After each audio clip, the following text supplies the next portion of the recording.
Today, we're going to talk about the metaverse. I want to share what we imagine is possible, the experiences you'll have, the creative economy we'll all build, and the technology that needs to be invented, as well as how we're going to all do this together.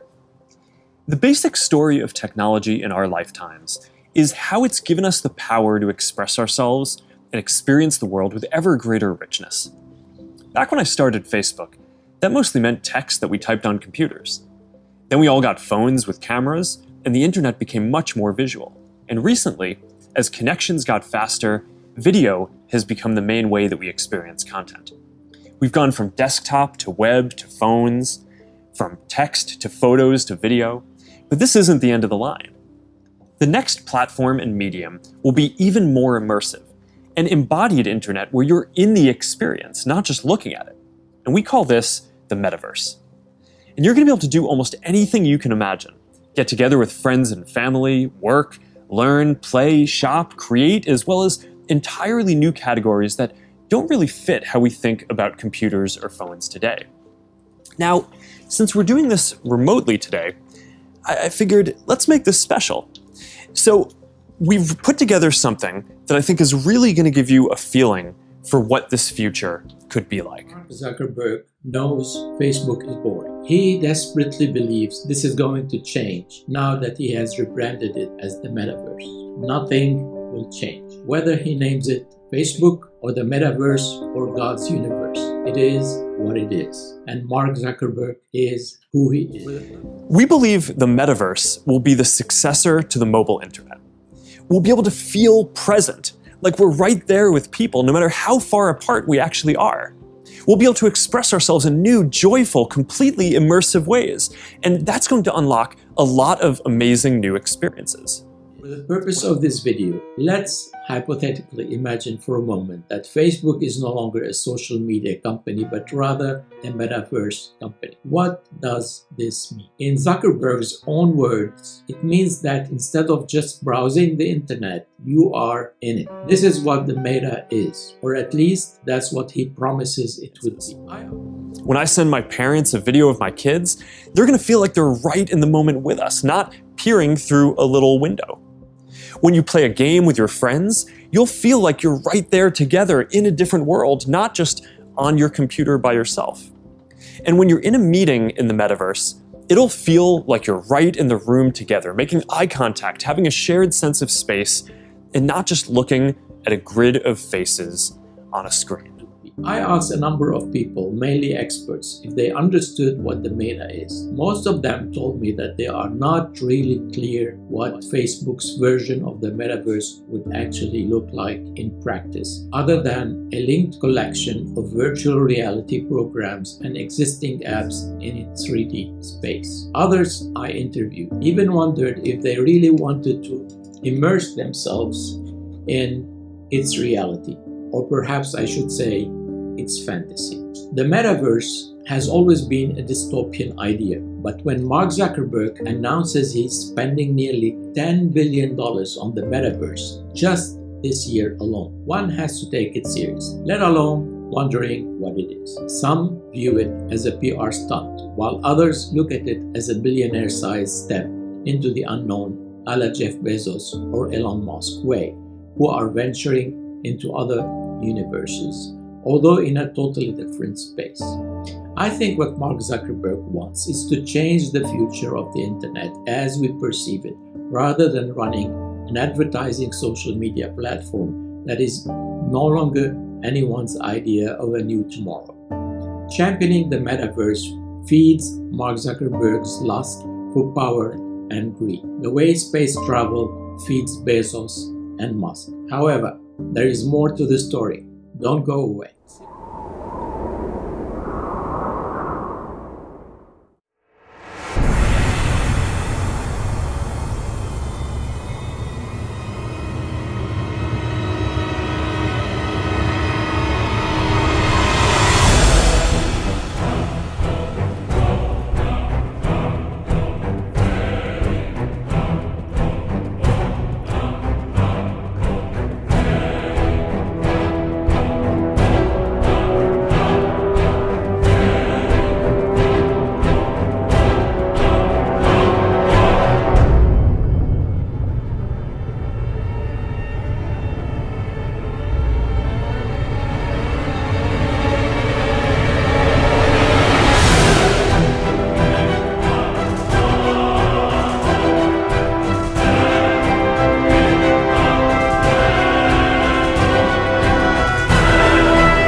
Silicon Valley, and not just Facebook, desperately needs a new big idea, and the meta is it.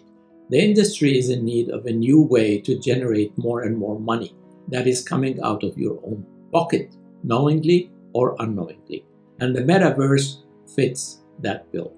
Once the metaverse goes mainstream, it would require you to invest in a whole range of new hardware and software, only to make Silicon Valley and Mark Zuckerberg richer and richer and richer, while you will only be endowed with the promise of living in a fantasy world through 3D goggles. That is what the industry wants. They want you to spend more money on new augmented reality gadgets. The industry desperately needs this stunt they refer to as the metaverse. Just like investors are dying for something like the meta to pour capital into. What a perfect match. What a total waste of your hard-earned money. Yet for some strange reason I don't fathom, many of the experts I spoke to doubted that Mark Zuckerberg will be able to pull this one off. They believe he is destined to fail. They don't seem to believe that he would be able to bring a project so big into being. But with Mark Zuckerberg desperately trying to change the rules of the game, he also wants to reassert himself as more than just the operator of a toxic yearbook, and rather the creator of the metaverse thing that might not turn out to be so dystopian after all.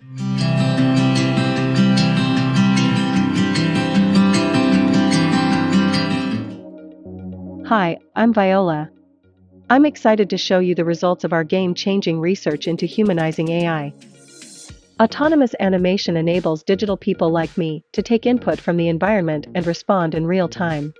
We've now significantly enhanced my ability to respond emotionally, give great eye contact, and react to my changing environment. This makes for a truly engaging interaction.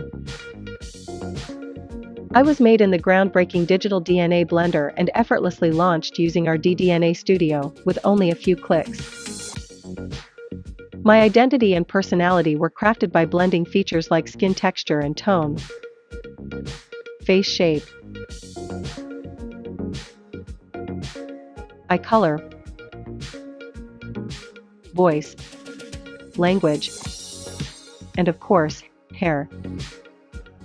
Now, in minutes, anyone can create a unique, high-quality digital person that embodies the soul of a brand.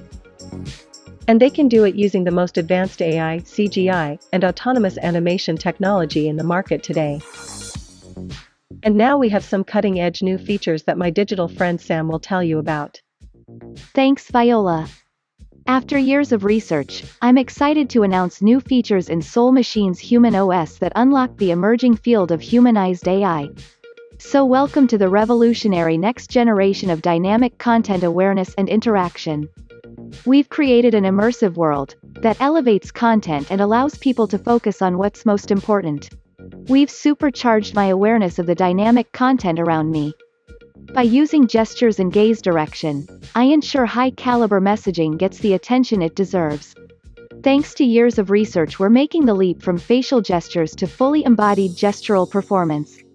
I'll be able to use my whole body to communicate from head to toe. And all the while I'm serving brand new cinematic cuts that boost focus and direct attention. Best of all, it happens autonomously, in real time, without writing a single line of code. As the meta starts taking shape, some companies have started creating digital humans to serve the metaverse. According to The Verge, companies like Soul Machines are joining the metaverse excitement. They want to make digital people the backbone of this new universe or metaverse that transcends our physical world. Digital humans, as they refer to them, are expected to become a billion-dollar industry that will use digital people to humanize the world. This new digital workforce is likely to replace humans in the new meta world. It will have the capacity to stimulate human behavior, and it will be indistinguishable from the real deal. It's a new form of capitalism on steroids.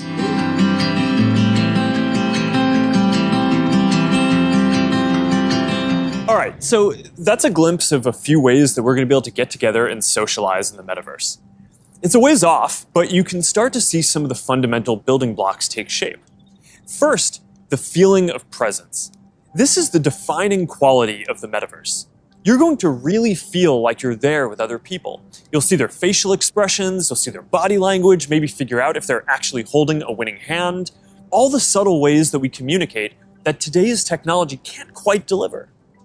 Next, there are avatars, and that's how we're going to represent ourselves in the metaverse. Avatars will be as common as profile pictures today, but instead of a static image, they're going to be living 3D representations of you. Your expressions, your gestures, that are going to make interactions much richer than anything that's possible online today. You'll probably have a photorealistic avatar for work, a stylized one for hanging out, and maybe even a fantasy one for gaming. You're going to have a wardrobe of virtual clothes for different occasions, designed by different creators and from different apps and experiences. If Mark Zuckerberg fails to remove negative associations between Facebook and the new Meta, his rebrand may backfire, experts have said, especially if it comes saddled with baggage from the previous venture. Facebook has ruined our reality, and now it's coming to haunt us in the metaverse too. You can start to see how the metaverse is going to enable richer experiences by letting us add new layers to the world that we can interact with. Creators and artists are going to be able to connect with their audiences in new ways and really bring them into these shared experiences. Now, there's a lot that needs to get built to create experiences like this, but we're working on some of these pieces right now with Spark AR. First, we're building tools that creators can use to place digital objects into the physical world and let people interact with them. And rather than just simple visual effects, new creator capabilities will support 3D objects that can respond and react realistically, including a realistic sense of depth and occlusion. In the next year, we're also adding the ability for creators to connect different physical locations into cohesive augmented reality storytelling experiences, like guided tours or scavenger hunts. We're also building a Horizon marketplace, where creators can sell and share 3D digital items. And our hope is that this will enable a lot more commerce and help grow the overall metaverse economy. He gave us a glimpse at the metaverse his way. To me, it almost sounded like desperation, a sort of let's change the conversation type of a thing, a form of let's hit the button and rebrand and see how it goes, hoping that it will solve Facebook's problems, or should I say Mark Zuckerberg's problems. Probably it doesn't, and most likely it won't. So prepare yourself for plenty of confusion in the coming months. Let's be on the optimistic side for one moment and ask the question, what if the Meta actually succeeds? What if its vision of the future becomes a reality? If that happens, the consequences could be huge. Just like Elon Musk and Jeff Bezos conquered space, Mark Zuckerberg will conquer the virtual metaverse. If he succeeds, he will probably control our future. And what a scare that would be. Thank you for watching. Hope you enjoyed this video. Before you leave, just hit those subscribe and like buttons, and don't forget to leave me a comment. Bye for now.